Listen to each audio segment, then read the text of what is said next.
কোর্টে কাঠগড়ায় দাঁড় করিয়েছে গিনি মুখার্জিকে। এরপরেই কেস শুরু হয়।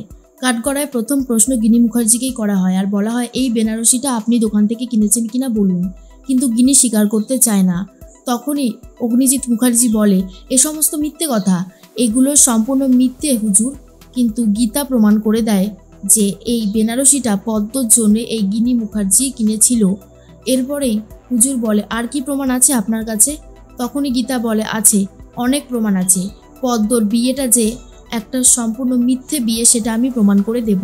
আমার কাছে একটা অডিও ক্লিপস আছে যেখানে কৃপান ব্যানার্জি নিজের মুখে স্বীকার করেছে এই বিয়েটা বিয়ে নয়।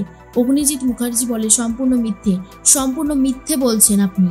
তখনই গীতা বলে, একটু ধৈর্য ধরুন, এক্ষুনি সবাইকে শোনাচ্ছি। এরপর সেই অডিওটা সবাইকে শোনাতে থাকে, যেখানে স্পষ্টভাবে কৃপান বলেছিল, এই বিয়েটা সম্পূর্ণ মিথ্যে। এখানে আমি তোমাকে সিঁদুর পরাইনি পদ্ম, এখানে আমি শুধুমাত্র লাল রং তোমার সিঁথিতে দিয়েছিলাম। আর এটা শোনার পর তো কৃপান ব্যানার্জি, কিরণকান্তি ব্যানার্জি, অগ্নিজিৎ মুখার্জিও পর্যন্ত চমকে যায়। অগ্নিজিৎ মুখার্জি বলে, এটা সম্পূর্ণ ভুল একটা অডিও। আজকাল টেকনোলজির যুগে সমস্ত কিছু করা যায়, সবার গলা নকল করা যায়, তেমনই এটা করা হয়েছে।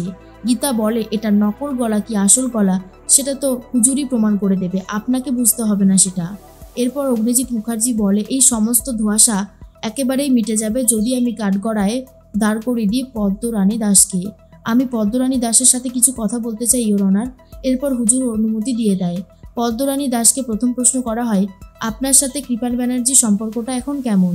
কৃপান ব্যানার্জির বাড়িতে আপনি কেমন আছেন? পদ্ম বলে, কৃপান ব্যানার্জির বাড়িতে আমাকে লক্ষ্মীর মতোই রাখা হয়েছে, কিন্তু এটা কিছুদিনের জন্য। আসলে এই বিয়েটা বিয়েই নয়। অডিওটা একদম ঠিক কথাই বলেছে কৃপান দাদাবাবু। আমাকে জোর করে মিথ্যে বলে এই বিয়েটা করানো হয়েছিল।